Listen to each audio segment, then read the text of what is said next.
Bon, alors là, vous allez voir un petit bijou de reportage. Ce n'est pas CNews, ce n'est pas Frontières, non, c'est la RTBF, la chaîne publique belge. Et ils sont allés interroger des enseignants anonymement parce que dans certaines écoles, aujourd'hui, dire que la Terre est ronde ou que la Shoah existait, c'est devenu plus risqué que de vendre de la drogue à Molenbeek. Regardez bien, c'est surréaliste, mais c'est le futur. Des enseignants qui s'inquiètent de la radicalisation de certains élèves, des jeunes qui contestent de plus en plus le contenu de certains cours à cause de la religion. Le dialogue est apparemment de plus en plus difficile. Françoise Berlaymont a rencontré plusieurs enseignants qui, vous allez le voir, préfèrent l'anonymat par peur des agressions. Des élèves qui se cachent le visage au cours de sciences pour ne pas regarder un schéma corporel, qui refusent d'étudier la Shoah, d'entrer dans des musées ou des lieux de culte, ou encore de partir en voyage scolaire. Dans certaines écoles, qui accueillent beaucoup d'élèves musulmans, les croyances religieuses influencent fortement l'apprentissage scolaire. On voit des corps toutes nus et nous, on n'accepte pas ça, vous voyez. Et donc... ça nous fait un peu déranger, quoi. Ah là là là, pause. Écoutez bien cette phrase. On voit des corps toutes nus et nous, on n'accepte pas ça. Vous voyez? Et donc, ça nous fait un peu déranger, quoi. Ok, déjà, juste cette phrase devrait déclencher une alerte orthographique nationale. Corps toutes nus? Il y a des corps masculins qui sont toutes nus maintenant? C'est quoi? Une règle de grammaire halal? Et ça nous fait un peu déranger? Mais c'est pas toi qu'il faut déranger, c'est Becherel qu'il faut appeler en urgence. T'apprends le français où? Dans une boîte de kebab option grammaire freestyle?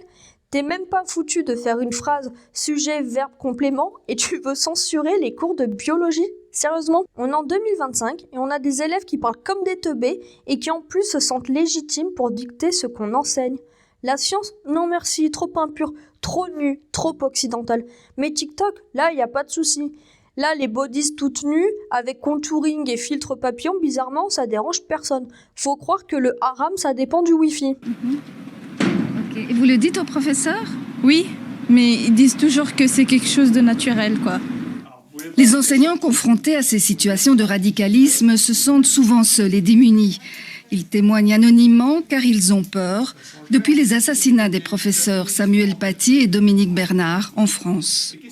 Il y a une espèce de domination de la religion dans tout ce qui se passe à l'école, dans toutes les réflexions, dans toutes les discussions.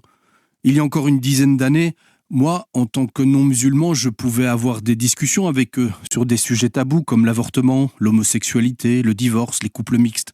Ils m'écoutaient et je sentais que je pouvais amener une autre vision que celle qu'ils entendent à longueur de journée dans leur communauté. Aujourd'hui, mon statut de prof n'a plus aucune crédibilité à leurs yeux. Ils n'écoutent que leur imam et surtout les prédicateurs sur TikTok. Depuis les attentats de Bruxelles en 2016, des équipes du ministère de l'Enseignement, formées au radicalisme, se rendent dans les écoles à la demande des directions. Elles sont intervenues 26 fois durant l'année scolaire 2022-2023, 22 fois en 2023-2024 et 8 fois depuis septembre dernier. L'influence religieuse vient aussi parfois de collègues. Fin 2010, la direction a accepté une première enseignante voilée. Et de fil en aiguille, elle a fait embaucher ses copines et ses copains, ses cousins, ses cousines comme professeurs, éducateurs, administratifs.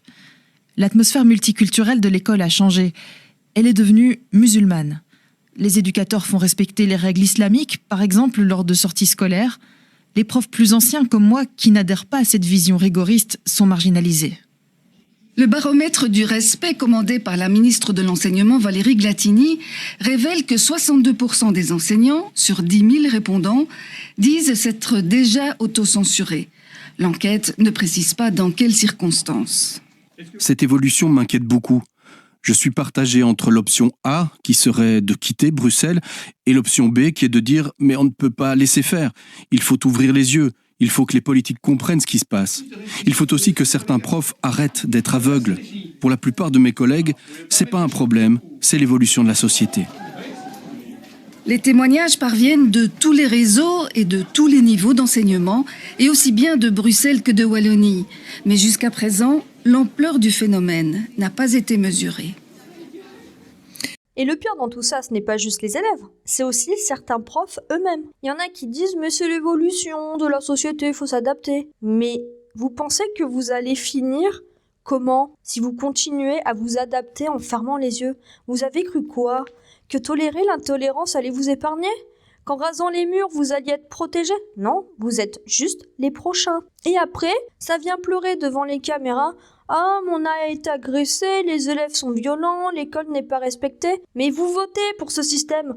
Vous l'alimentez, vous le justifiez, vous l'avez validé pendant des décennies en fermant les yeux, en parlant de vivre ensemble, pendant que ça pourrissait sous vos pieds. Et en France, c'est pareil. Exactement la même chose. Des profs de gauche bien pensants qui votent LFI ou EELV et qui se font tabasser par les mêmes élèves qu'ils ont couverts.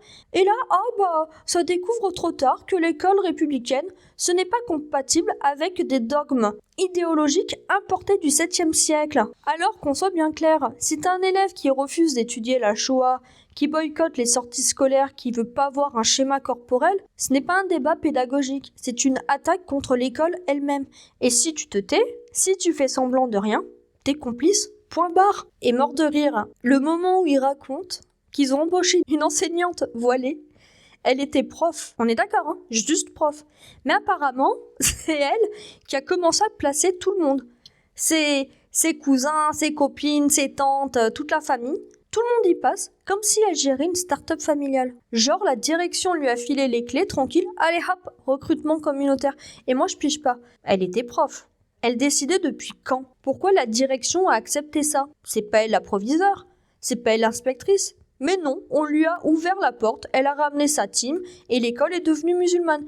Et tout le monde trouve ça normal. La laïcité, l'égalité, oublié. Et je croyais que c'était le vivre ensemble, hein.